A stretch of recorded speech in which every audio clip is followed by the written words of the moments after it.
propose de continuer cette thématique dans laquelle nous sommes actuellement. On a décidé avec l'équipe pastorale de se concentrer sur des personnages de la Bible qui étaient anonymes.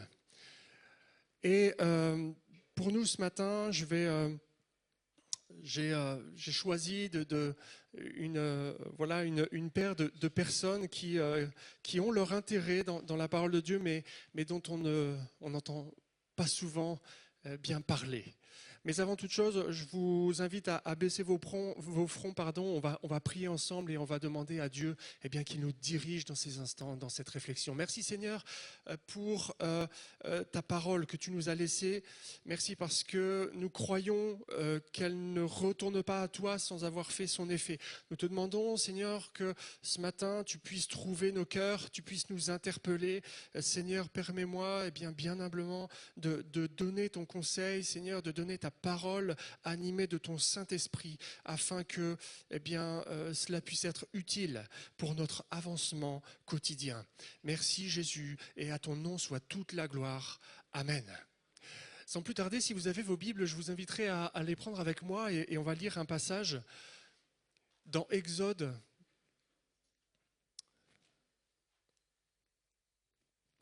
Dans Exode, au chapitre 1er,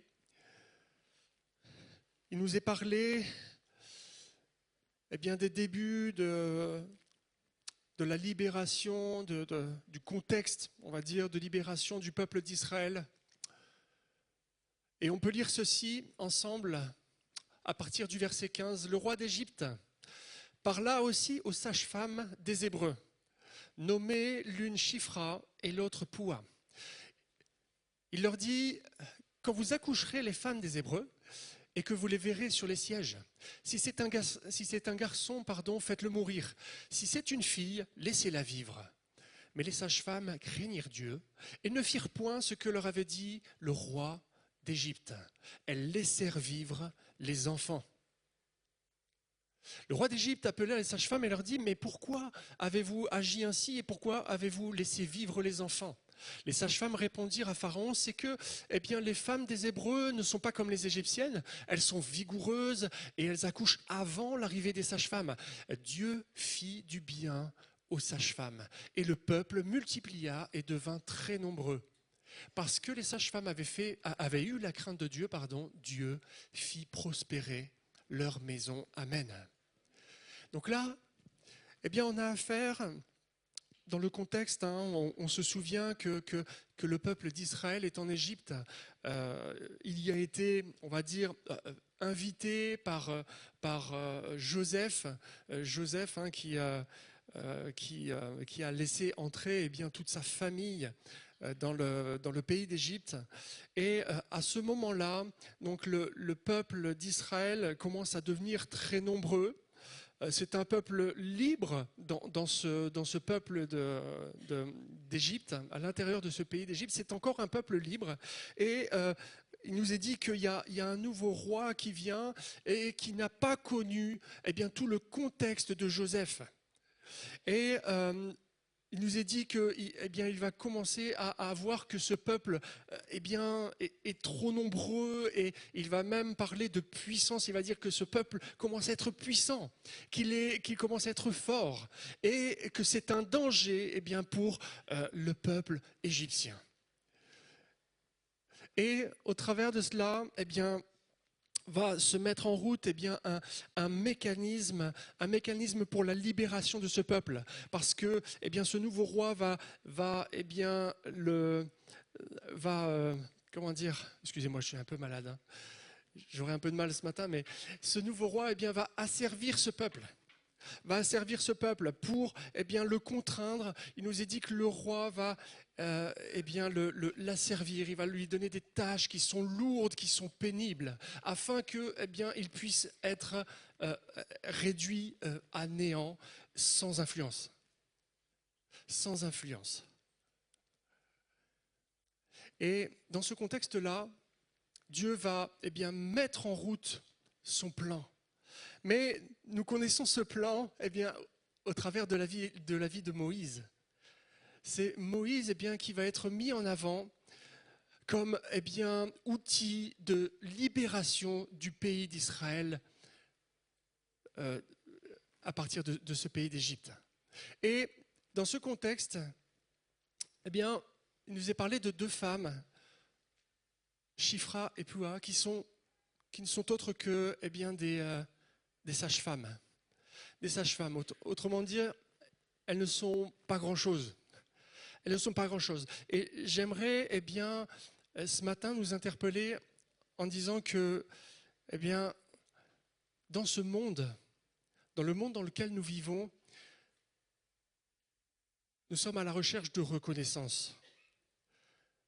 Autrement dit, pour être quelqu'un d'important, pour être quelqu'un qui peut-être a de l'influence, nous avons besoin d'être reconnus. C'est un concept du monde. Et un auteur connu le dira dans ses ouvrages. Il s'appelle Sartre, il pourra dire dans ses idées, l'homme a nécessairement besoin d'être vu pour être influent. C'est une pensée qu'on peut avoir aujourd'hui pour chacun d'entre nous qui sommes là. On a peut-être besoin d'être vu pour être influent. Et on peut se poser la question ce matin, qu'en est-il dans la mentalité de Dieu de ce concept ? Effectivement, on est dans un monde qui recherche la reconnaissance. On peut le voir au travers des médias. On ne peut pas se faire de nom dans la politique sans être plébiscité. Aujourd'hui, c'est comme ça que le monde fonctionne. On ne peut pas non plus faire sans les réseaux sociaux. C'est comme ça que nos jeunes peuvent être vus ou veulent être vus. Parce que si je suis vu, c'est alors que je suis important. C'est alors que je suis important. Alors ça, c'est un modèle sur lequel nous, chrétiens, nous pouvons parfois penser nous caler. Est-ce que ce matin, je me dis que pour que Dieu puisse se servir de moi, pour que je puisse avoir un impact dans ma génération, pour que je puisse avoir un impact dans mon entourage, est-ce que réellement j'ai besoin d'être reconnu des hommes ? Et on va aller vraiment vers cette pensée, on va développer cette pensée. Ça peut, je ne sais pas pour vous, mais pour moi, je le conçois dans ma petite tête, ça peut être aussi l'objet de frustration. Ça peut être l'objet de frustration. Parce que, parfois on essaie d'être connu, on essaie d'être reconnu, mais fort est de constater que, à un moment donné, le monde ne s'intéresse plus à nous. Je voudrais commencer et présenter cette thématique en disant, est-ce que la grandeur spirituelle dont je peux faire preuve dépend forcément de ma renommée ? Et on va le voir au travers de l'histoire de ces femmes. Une réalité, premièrement, premier point, une réalité, je voudrais te dire que on ne se souviendra peut-être plus de moi, de toi. C'est une réalité qu'il faut que j'ai dans ma mentalité. Nous ne sommes pas tous des Martin Luther King.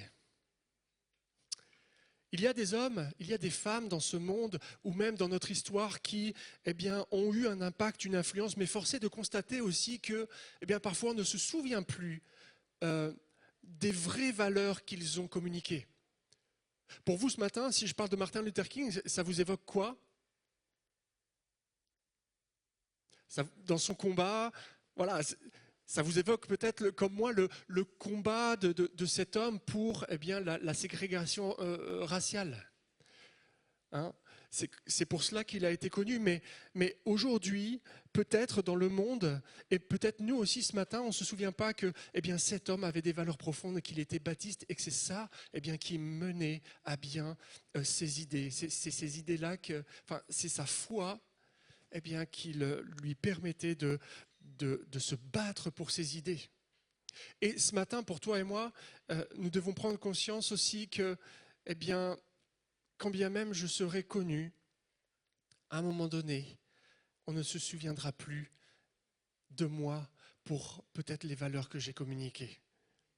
Pour les valeurs qu'il y avait en moi, ces valeurs de Jésus mort et ressuscité, celles que j'ai voulu communiquer autour de moi. C'est une réalité.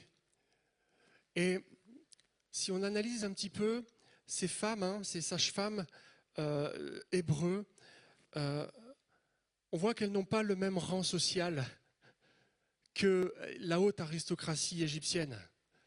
Ce sont des femmes qui vivent leur vie, qui chaque matin font leur boulot, leur travail, qui chaque matin le font aussi peut-être avec passion. Mais force est de constater qu'il y a un décalage avec ce peuple, ces hauts dignitaires égyptiens, le roi d'Égypte, qui particulièrement va leur demander quelque chose d'inconcevable. Et voyez-vous, tu peux peut-être te dire ce matin que ton rang social ne te permet pas d'être aux yeux de Dieu quelqu'un qui va avoir une influence, un impact dans sa génération. Ça, effectivement, c'est la vision du monde. C'est la vision du monde. Ce matin, j'aimerais te dire que, tu peux avoir un impact. Parce que Dieu veut se servir de toi avec ce que tu as. Et la vision de Dieu n'est pas la vision des hommes. Alléluia. Jésus va le dire, Dieu va le dire, moi, mes voies ne sont pas les voies du monde. Et ce matin, il a prévu une voie toute particulière pour toi, pour avoir ton influence dans le plan de Dieu. Le monde pourra douter de ton utilité, mais Dieu ne doutera jamais de ton utilité. Il t'a préparé pour quelque chose de particulier. Et peut-être que toi, justement, comme on l'a dit tout à l'heure, tu es frustré parce que tu sens que personne ne s'intéresse à toi, tu sens que tu n'as pas toutes ces relations, tous ces contacts qui te permettent d'être, on va dire, entre guillemets, validé. Dieu a quelque chose de particulier qu'il met en chacun de nous, aussi petit que nous soyons aux yeux du monde. Et si nous nous considérons comme des inconnus ce matin, nous devons aussi savoir que nous sommes des inconnus, mais nous ne sommes pas oubliés. Nous ne sommes pas oubliés du divin Créateur. Et nous le voyons dans ce texte, Dieu a préféré se servir de 2 jeunes femmes pour déclencher le plan de salut. C'est quelque chose de fort. Dieu a préféré se servir de 2 jeunes femmes insignifiantes pour déclencher son plan de salut. Shifra et Pua, ces sages-femmes, étaient au plus proche de l'action. Elles étaient dans l'anonymat, comme on le disait tout à l'heure, elles avaient leur train de vie, elles avaient leur situation, comme tous les autres, et ça ne les a pas empêchées d'avoir leur impact. Ça n'a pas empêché Dieu de venir les chercher pour se servir d'elles. Et ce matin, aussi petits que nous soyons, nous avons un impact, un rôle à jouer dans le plan de Dieu. Et si tu en doutes ce matin, j'aimerais te dire que tu es indispensable au plan de Dieu. Si nous analysons cette situation, nous savons combien ce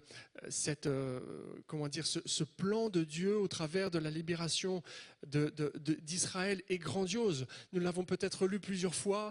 Nous voyons l'action puissante de Dieu au travers de la vie de Moïse pour libérer son peuple.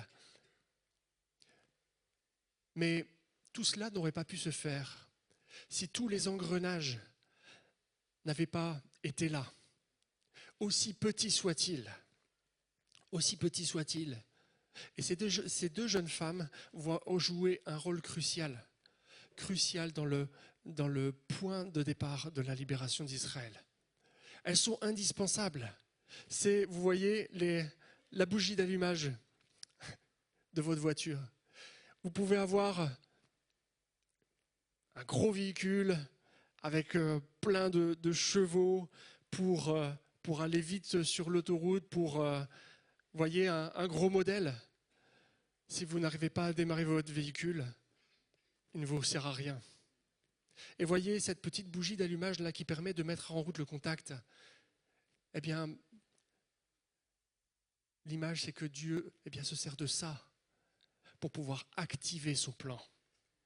Et toi qui te sens petit peut-être dans l'auditoire, qui te dis je ne sers à rien dans le plan de Dieu, parce que je ne suis pas reconnu, parce que je n'ai pas de capacité apparente, laisse-moi te dire que tu es cette bougie d'allumage et que Dieu veut se servir de toi pour activer son plan à partir d'aujourd'hui. Amen. Alléluia. Non seulement tu es indispensable, mais tu es capable. Dieu ne se sert pas de toi, Dieu ne se sert pas de moi, Dieu ne se sert pas de nous sans avoir mis à l'intérieur de nous tout le bagage qu'il faut pour accomplir son plan. Et lorsqu'on analyse cette situation, on voit que Dieu a tout prévu. Dieu a tout prévu. Il n'est pas allé voir un charpentier, il n'est pas allé voir un boulanger pour activer son plan. Il n'est pas allé voir quelqu'un qui avait un autre métier, mais là, il est question du développement d'une nation. Et Dieu va aller chercher des femmes qui sont compétentes dans le domaine de la vie. Il va aller chercher des sages-femmes, celles qui sont au plus proche de la situation. Et il va leur permettre de développer tout leur potentiel. Tout leur potentiel. Ce sont des sages-femmes qui sont compétentes pour donner la vie. Et voyez-vous, ce matin, ça doit nous parler. Peut-être tu cherches en toi et tu ne l'as pas encore trouvé, justement cette capacité que Dieu a mis, mais peut-être qu'elle est là dans ton quotidien. Peut-être qu'elle est là dans ton quotidien, dans ta passion, dans ton travail, ce travail que tu aimes. C'est peut-être à ce niveau-là que Dieu veut activer son plan de salut pour ceux qui t'entourent. Dans la condition de ton travail, dans la condition de ta famille. Dieu a mis en toi des capacités toutes particulières. Et parfois, on ne les voit pas parce qu'elles nous paraissent banales. Mais si nous savons écouter Dieu, nous pouvons persévérer dans ce que Dieu nous a donné de si simple pour pouvoir annoncer sa parole. Parce que c'est à ça que nous avons été aussi appelés. Nous sommes tous des disciples. Et parfois, on se creuse la tête et on se dit, mais Seigneur, qu'est-ce que je pourrais bien dire? Qu'est-ce que je pourrais bien apporter? J'ai des problèmes d'élocution. J'ai des problèmes de raisonnement. Je ne suis pas une tête pensante. Je ne sais rien faire de mes mains. Mais Dieu ne te demande pas de trouver autre chose, une autre capacité que celle qu'il a mis en toi et que tu vois tous les jours dans ton quotidien. Sois simplement attentif au moment où Dieu veut se servir de toi. C'est ce qu'ont fait ces femmes. Elles étaient tout simplement disponibles avec ce qu'elles avaient. Et le passage nous dit quelque chose de très important. Il nous dit qu'elles ont simplement eu la crainte de Dieu. La crainte de Dieu, alors que on leur demandait de faire quelque chose d'impensable, le début d'un génocide. Elles ont eu simplement la crainte de Dieu et elles étaient prêtes à accueillir la vie. Est-ce que toi, mon frère, ma sœur, tu es prêt à accueillir la vie dans l'environnement dans lequel Dieu te place? C'est à cela que tu es appelé, avec ce que Dieu t'a donné. Donc, mon ami, mon frère, ma sœur, tu es non seulement indispensable, non seulement capable, mais tu es un instrument de bénédiction entre les mains de Dieu. J'aime à dire en lisant ce texte que le plan de Dieu n'aurait pas pu bien se dérouler si ces sages-femmes n'avaient pas été là. Peut-être que le le roi d'Égypte aurait pu passer directement à cette péripétie eh bien de faire jeter les enfants dans le fleuve. Mais ce n'était pas la première étape. Il fallait eh bien que ce peuple de Dieu, comme il nous est dit dans le texte à la fin, devienne nombreux. Et c'était là la tâche eh bien, de ces femmes. C'était eh bien, d'aider ce peuple à s'épanouir là où il était, afin de le préparer à sortir du pays d'Égypte, à sortir de cet emprisonnement.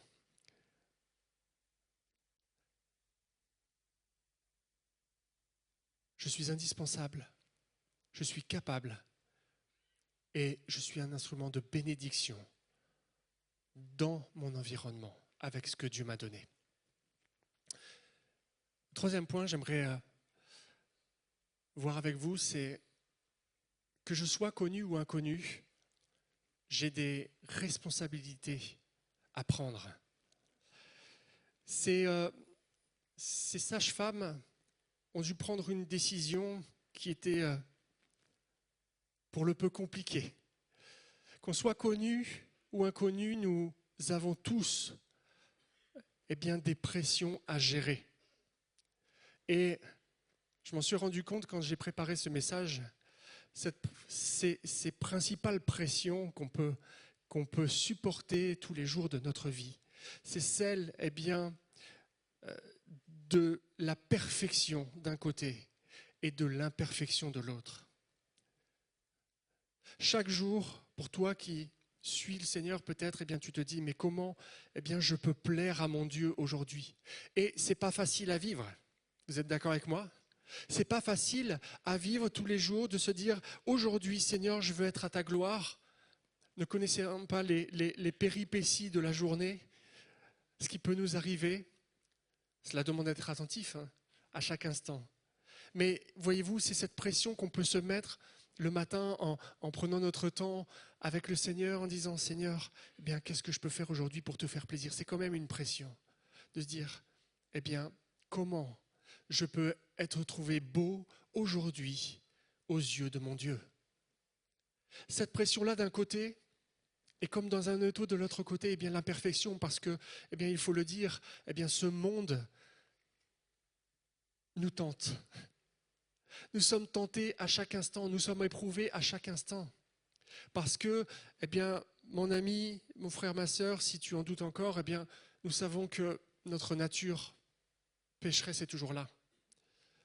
Le Seigneur nous a peut-être convaincus de pécher à un moment donné, nous avons peut-être pris notre décision de le suivre.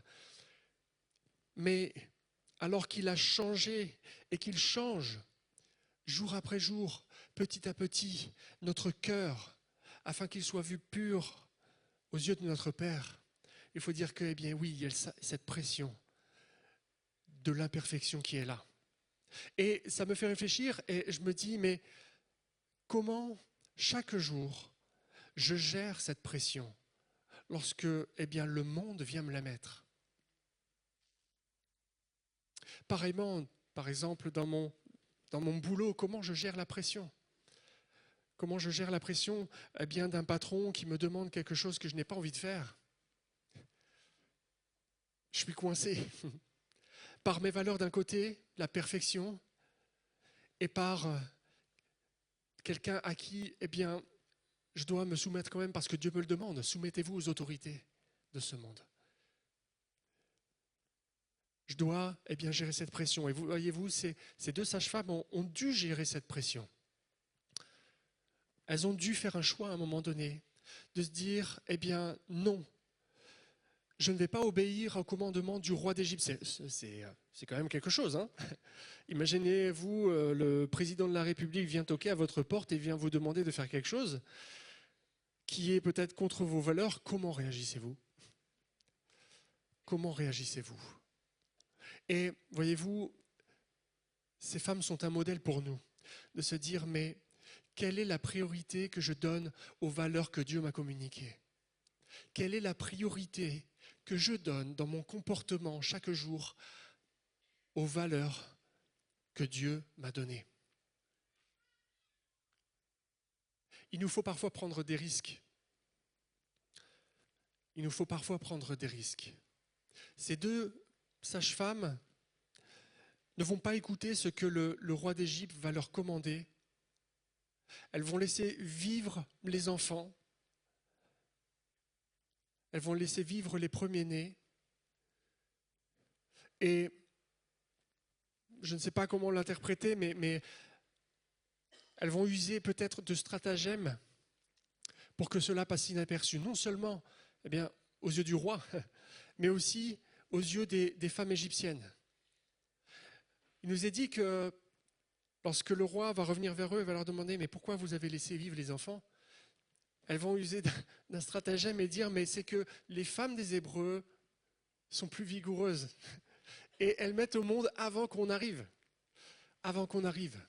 Et on peut penser déjà que ces femmes-là étaient des représentantes, parce que le peuple hébreu était nombreux, il ne devait certainement pas avoir que 2 sages-femmes pour gérer tout ça, mais qu'elles ont donné leurs instructions aux autres sages-femmes en disant « Patientez, patientez quand vous avez un rendez-vous avec telle ou telle personne, patientez ». Ce qui a eu pour effet que les Hébreux donnaient vie à leurs petits garçons, et quand elles arrivaient, elles ne pouvaient plus les tuer. Elles ont fait un choix.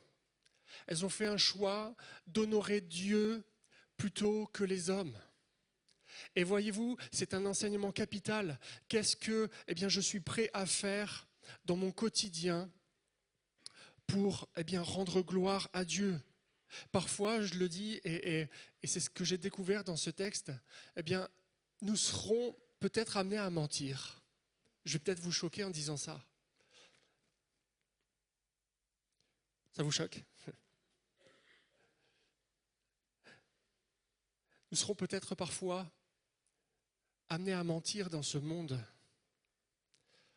Mais la parole de Dieu nous enseigne que, il vaut mieux être agréable à Dieu plutôt qu'aux hommes. Et voyez-vous, c'est un risque parfois qu'il nous faut être prêt à prendre. C'est un risque qu'il nous faut être prêt à prendre. Et les apôtres, le diront aussi dans leur parcours. Si vous lisez les actes des apôtres, les apôtres vont le dire aussi lorsqu'ils seront persécutés, lorsqu'on leur demandera des comptes. Il vaut mieux obéir à Dieu plutôt qu'aux hommes. Et ce matin, j'ai besoin de prendre conscience de cela. Je peux être amené à mettre de côté certaines de mes valeurs pour des valeurs encore plus importantes et qui sont spirituelles, qui sont capitales pour Dieu. Ces jeunes femmes, je pense, ont fait le bon choix. Elles ont préféré mentir, mais elles ont obéi à un autre commandement, c'est de laisser la vie s'exprimer.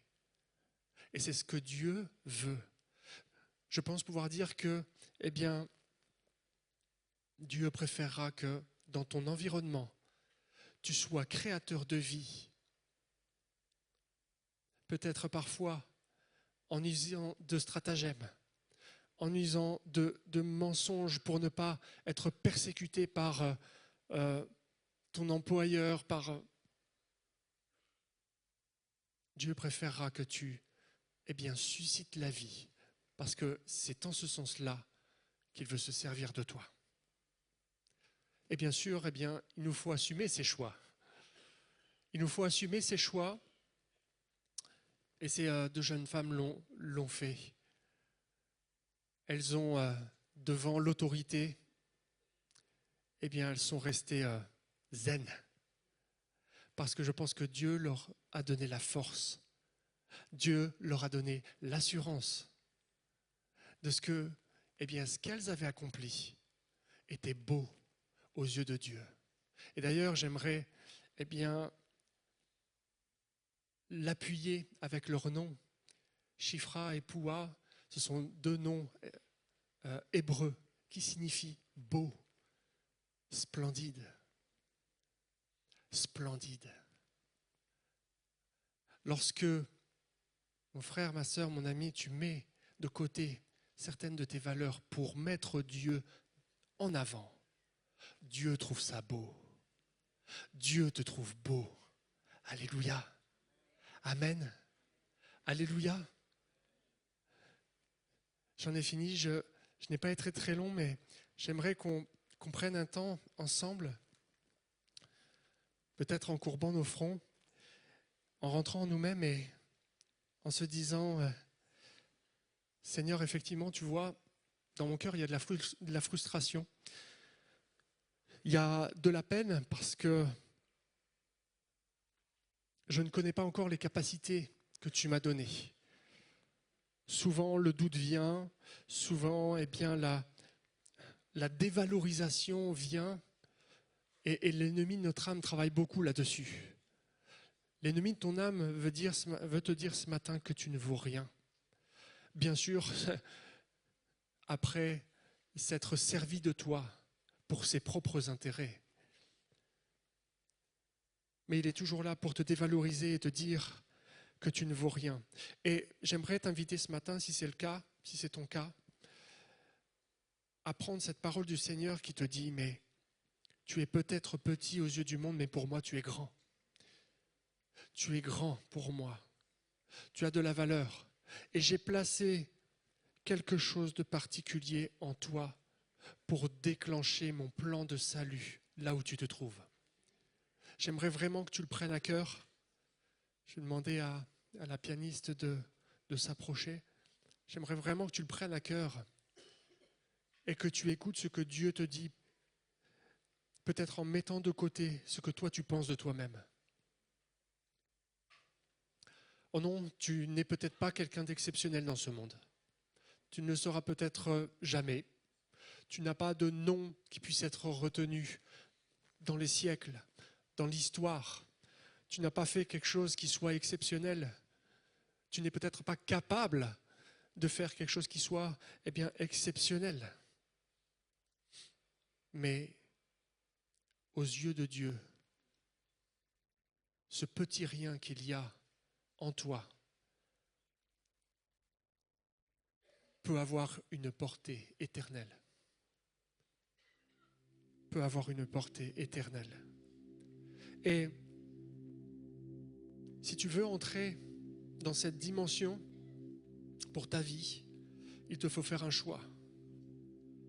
Il te faut faire un choix, déjà d'écarter ces pensées.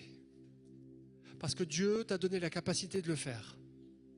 De dire non, j'ai de la valeur aux yeux de Dieu, parce que c'est pas moi qui le dis. Parce que c'est pas un autre qui le dit. Parce que c'est pas Sophie qui me dit que j'ai de la valeur. Parce que c'est pas moi qui va dire à Michel, tu as de la valeur. Non, c'est Dieu qui le dit. C'est Dieu qui dit, tu as de la valeur à ses yeux. Et il en est de même pour toi. Pour chacun de nous ici, nous sommes des personnes à part entière. Et si nous sommes là aujourd'hui, c'est que Dieu l'a voulu. Nous sommes tous peut-être des petites gens. Mais nous sommes rendus grandioses par la gloire de Dieu. Parce que c'est lui qui nous élève. Alléluia. Amen. On se met en prière. Seigneur, je veux te bénir pour cet encouragement de ce matin. Merci parce que tu nous dis que nous valons quelque chose. Tu nous dis que tu nous as préparés à toute bonne œuvre. Seigneur, et notre responsabilité ce matin, c'est de dire, oui Seigneur, je veux que tu te serves de moi. Seigneur, alors avec tout ce que tu m'as donné, le plus simple, avec ma personnalité, avec ce que je suis, je n'ai pas besoin de ressembler à un autre. Je n'ai pas besoin d'avoir les capacités d'un autre. Je n'ai pas besoin d'être reconnu des autres. J'ai simplement besoin d'être reconnu par toi ce matin. Parce que tu veux faire quelque chose de puissant au travers de moi, au travers de mon frère, de ma sœur, de celui qui est au milieu de nous aujourd'hui et qui n'a même pas encore fait le pas. Avant que tu sois né, Dieu te connaissait et il avait préparé quelque chose de puissant au travers de toi. Alléluia. Et il veut se servir de toi. Tu n'as qu'à dire oui, simplement dire non au malin qui veut te faire faire dire le contraire. Tu n'as qu'à prendre cette parole de Dieu et dire Seigneur, oui, je veux que tu te serves de moi. Je veux prendre part à ce plan d'éternité. Je veux participer. Je veux faire des disciples. Je veux être aussi un disciple.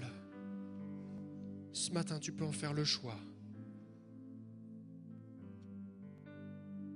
Tu as peut-être des valeurs dans ta vie pour lesquelles tu es accroché. Ta valeur, c'est peut-être ton confort, tout simplement. Tes valeurs, c'est peut-être une relation particulière avec quelqu'un que tu ne veux pas lâcher parce que tu l'aimes, mais au fond de toi, tu sais que cette relation, elle est nocive. À la lumière de ce qui a été dit ce matin, es-tu prêt à lâcher tes valeurs pour les valeurs du Dieu très haut? Si tu es interpellé dans ton cœur, je voudrais prier pour toi ce matin. Alléluia. Seigneur, tu vois le cœur qui est dans cet état de tiraillement, dans cet étau de pression, qui a de la peine à faire ce choix. Seigneur, je te prie bien que ton Saint-Esprit vienne, qu'il le remplisse, qu'il lui donne la voie à suivre, qui le console en disant « Ok, ce sera compliqué, mais je serai avec toi et ça fait toute la différence. » Alléluia. Tu es le Dieu qui bénit. Tu es le Dieu qui bénit. Amen. Alléluia. Tu es le Dieu qui bénit. Tu l'as fait pour ces 2 sages-femmes. Tu dis à la fin de cet épisode que tu les as bénies richement, non seulement parce qu'elles avaient pris une décision d'aller à l'encontre de ce que le monde leur imposait, mais tu les as bénies parce qu'elles avaient la crainte de ton nom. Et ce matin, nous voulons avoir la crainte de Dieu. Nous voulons nous placer entre tes mains afin que tu fasses ce que tu veux de chacun d'entre nous. Oui, nous sommes peut-être des anonymes pour le monde. Nous ne sommes pas reconnus du monde, mais nous ne sommes pas des inconnus par rapport à toi. Alléluia. Merci Jésus. Que ton nom soit béni. Amen. Merci de nous avoir suivis. Si tu as apprécié être avec nous, n'oublie pas de liker et de partager sur les réseaux. Nous proposons chaque dimanche 2 célébrations. Viens nous rejoindre, nous serons heureux de t'accueillir. À la Pépinière, tous les âges sont représentés. Viens booster ta foi au contact de ta génération. Besoin d'un rendez-vous ? Nos pasteurs se tiennent à ta disposition. N'hésite pas à les contacter. Si tu as des questions sur la foi ou sur la Bible, tu peux en discuter avec notre équipe pastorale. Inscris-toi dès maintenant. Tu peux suivre nos prédications, posts et actualités sur les réseaux. N'oublie pas de visiter notre site internet. Tu veux t'intégrer et nous connaître un peu plus ? Télécharge dès maintenant notre application et reste connecté. À bientôt, à la Pépinière.